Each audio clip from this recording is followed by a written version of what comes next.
November 1982. Start. Mr. Speaker Sir, I have great pleasure in congratulating the Honorable the Finance Minister on the very sound and able manner in which he has presented the budget for the year.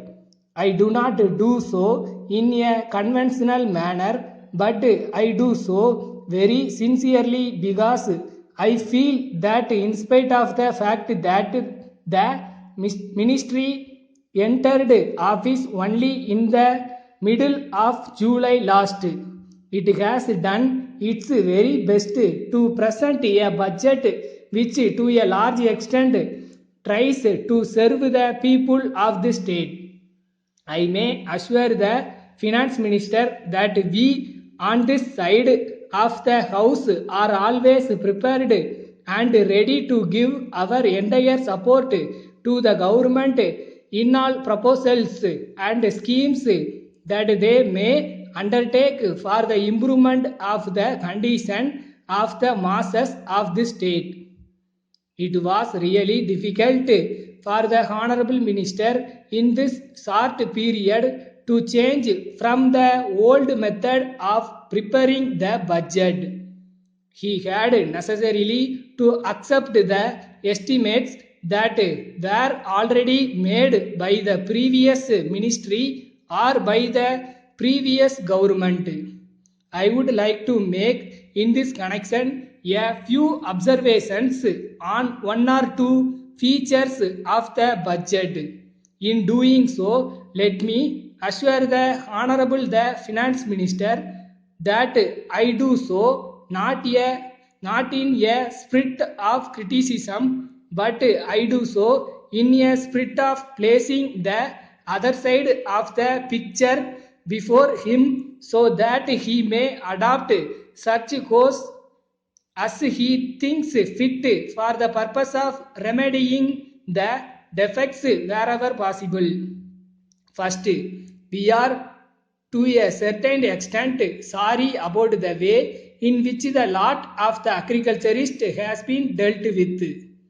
Of course, we realize that the ministry did not have sufficient time to consider the question of land revenue in detail. It has not been possible for it to indicate whether the government will go into the matter fully during the present year and give some permanent relief to the agriculturist. It is true that the remission of land revenue will to a certain extent give temporary relief to the agriculturist, but only when he gets permanent relief he can go on with his work with some sort of security and without having to pay at the end of the year a heavy amount on account of the present high rate at which the land tax is levied. I therefore hope that the government will go into the matter carefully with a view to giving the necessary relief to the agriculturist. I am rather very surprised also to see that the Honorable the Minister for Finance feels that prices have gone up and that the condition of the agriculturist has improved at the present time. I do not know whether the Honorable Minister will make further inquiries into the matter and satisfy himself whether such reports are correct. As the time before the minister was short, he has not been able to give sufficient attention to the improvement of their condition. Letter from Krishna and Company, 3 Anna Salai, Madras to Messrs. Rama and Company, 10 Car Street, Tiruchirappalli. Dear sirs, we are in receipt of your letter of the 3rd March. As you are aware, we have been manufacturing and selling domestic appliances for a long time. We are enclosing here with a catalog of our goods and we shall be glad If you select the articles that you desire to purchase from us and place the necessary order with us, we assure you that on receipt of your order, we shall take necessary steps to supply them to you at an early date.